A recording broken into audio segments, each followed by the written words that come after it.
Magandang araw sa lahat. Ako si Teacher Alvin, ang boses ng kaalaman at gabay sa pag-aaral. Halina at matuto sa araw na ito. Umupo ng maayos, makinig ng mabuti, isulat ang mahalagang detalye at humanda sa talakayan. Tara, simulan na natin.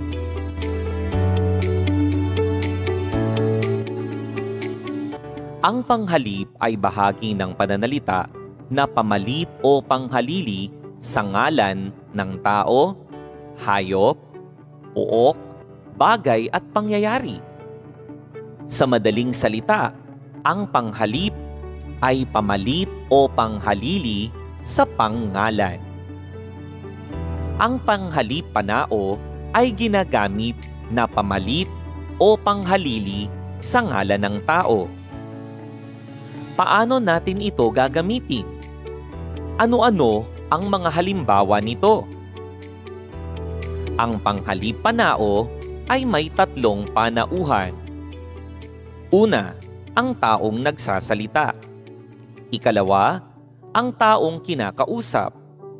At ikatlo, ang taong pinag-uusapan. Ang panghalip panao ay may tatlong kailanan o bilang. Isahan, dalawahan, at maramihan.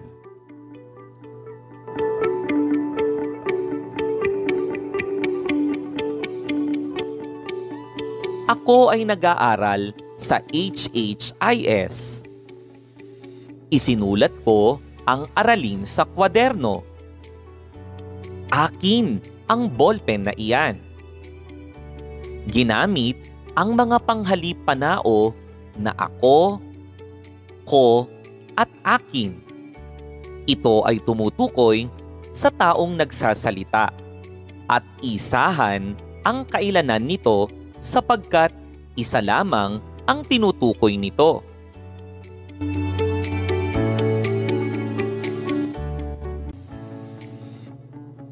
Iniidolo kita, aking kaibigan. Mag-aral kata ng ating aralin. Ginamit ang panghalip panao na kita at kata.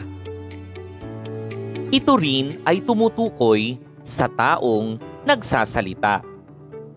Dalawahan naman ang kailanan o bilang nito.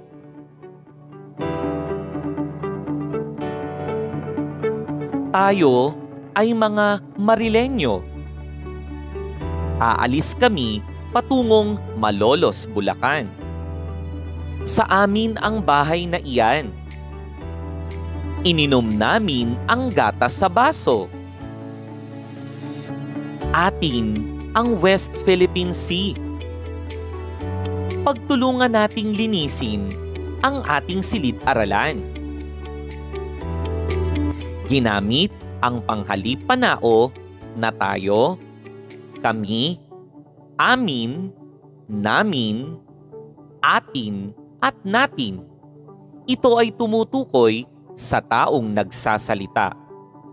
Maramihan ang kailanan o bilang nito.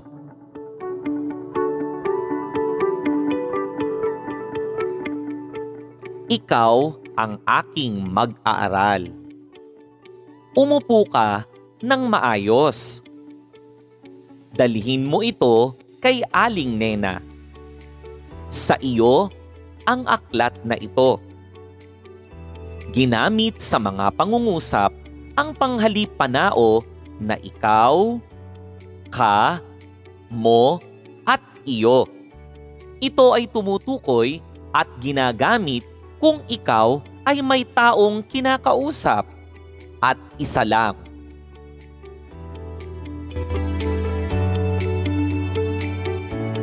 Kayo ang pag-asa ng bayan. Sa inyo ang mga bag na iyan.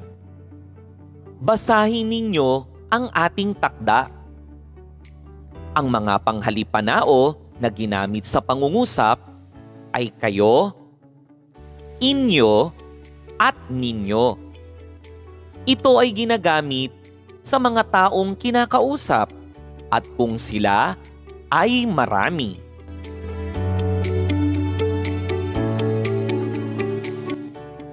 Siya ang nagwagi sa pagsulat ng slogan.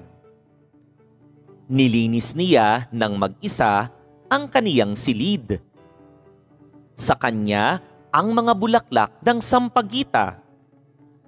Ang mga panghalipanao na siya, niya at kaniya ay ginamit sa bawat pangungusap sa taong pinag-uusapan. Isahan ang bilang o kailanan ng kanilang pinag-uusapan.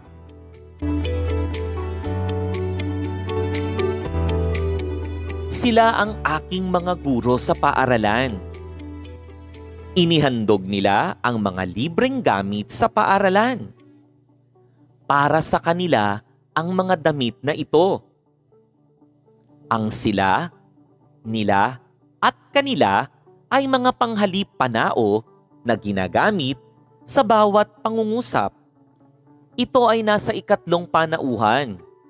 Taong pinag-uusapan.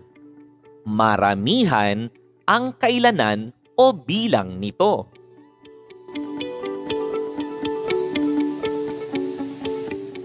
Kapansin-pansin na ang lahat ng panghalip ay humahalili o pumapalit sa ngalan ng tao. Kaya ito ay tinawag na panghalip panao. Tandaan, may 3 panauhan ang panghalip panao. Una, taong nagsasalita. Ikalawa, taong kausap. At ikatlo, taong pinag-uusapan. Samantala, may 3 kailanan o bilang din. Isahan, dalawahan, at maramihan. Tara, gamitin natin ng tama at magalang ang panghalipanao sa ating pagsulat at pakikipag-usap sa kapwa, bata man o sa nakatatanda.